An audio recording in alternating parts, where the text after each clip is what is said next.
If you actually came back and are still interested, well, buckle up. This time around we're going to cover the optional wrist rest, and we'll be delving a bit farther into the mechanical switches that are available on the keyboard. Okay, so there's 6 key switch options available for the UHK. I know most of you are familiar with membrane type keyboards that are relatively quiet and squishy to the touch.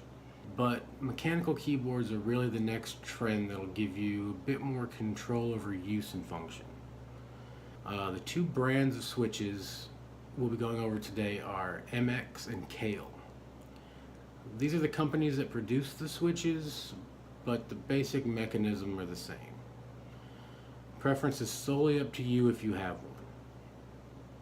The switches, I'm going to cover them by their behaviors. The 3 terms that'll be popping up here are linear, tactile, and clicky.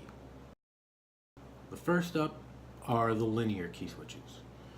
The linear keystroke is consistent and smooth, so it's just a straight up and down action. The 2 options you'll have for the linear behavior are Kale Red and Kale Black. This particular setup will feel more familiar if you're used to using a run-of-the-mill membrane keyboard. With an uninterrupted up and down motion, there's little extra effort needed to type or direct a character in a game.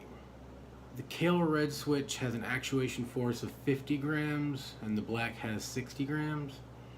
When using the key, the distance it needs to travel is approximately 2 millimeters before the keystroke is registered. Both linear keys have a 4 millimeter travel distance to bottom out, so hitting the halfway point will get the job done. Next is tactile. With the tactile switch, a bump in the middle of travel, usually around the actuation point, can be felt to give you notice of actually hitting the key.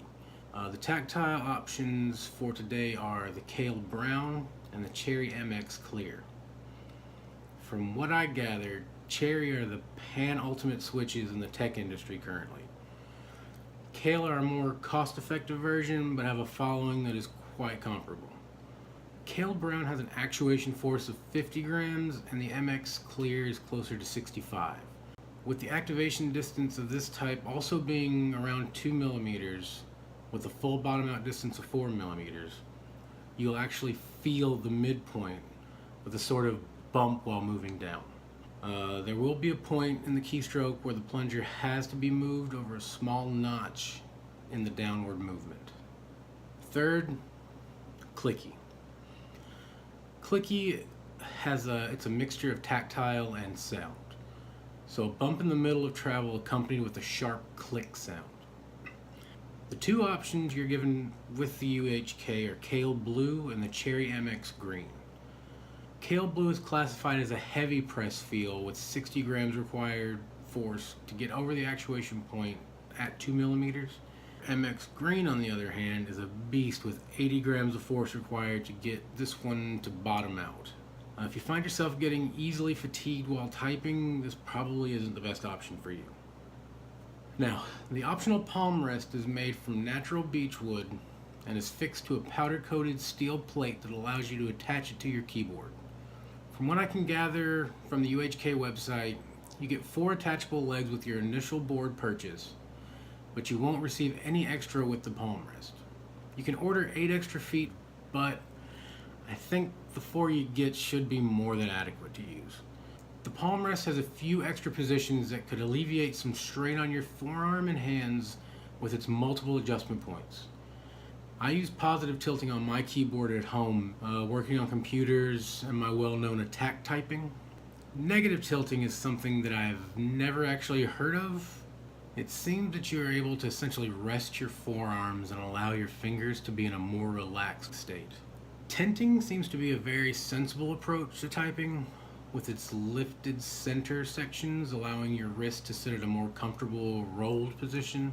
For the conclusion of this 2-parter, a bit of a summary. The board can work in either the traditional joined format or in the split 2-piece. Both parts of the keyboard are connected with a bridge cable that gives a decent amount of separation depending on your actual typing setup. Your key switch options, which I went over in the beginning of this video. Kale Brown, Kale Blue, Cherry MX Clear, Kale Red, Cherry MX Green, and then Kale Black. Key layout options of ANSI and ISO. Keycap printing options, which include Linux, Mac, Windows, and blank caps.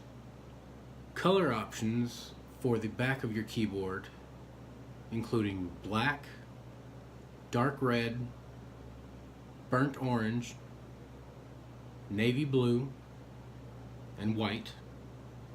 The modular options still aren't available because they are in the developmental phase.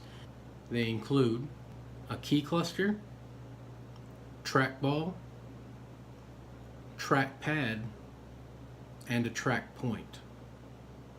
You get an application to help configure all of your key functions with a fairly user-friendly interface. All of their hardware, software, and firmware are open source, so if you know what you're doing and want to take some of the development of the components into your own hands, have at it. With an optional natural beechwood palm rest, you can add a little class to the color and a bit more comfort in the long run. Prices on the website vary depending on where you're planning to have it shipped, and you can even select your region near the top of the shop page at any given time. I just wanted to thank everyone that actually came back for the second installment and made it through to this point. These first two videos fit into the quality over quantity format, but believe me, the quantity over quality stuff is just around the corner. Please like the video if it was even slightly interesting, or dislike if you hated it. Please don't forget to subscribe and share to anyone you think would be interested in the UHK keyboard. I have included a link to the product in the description below.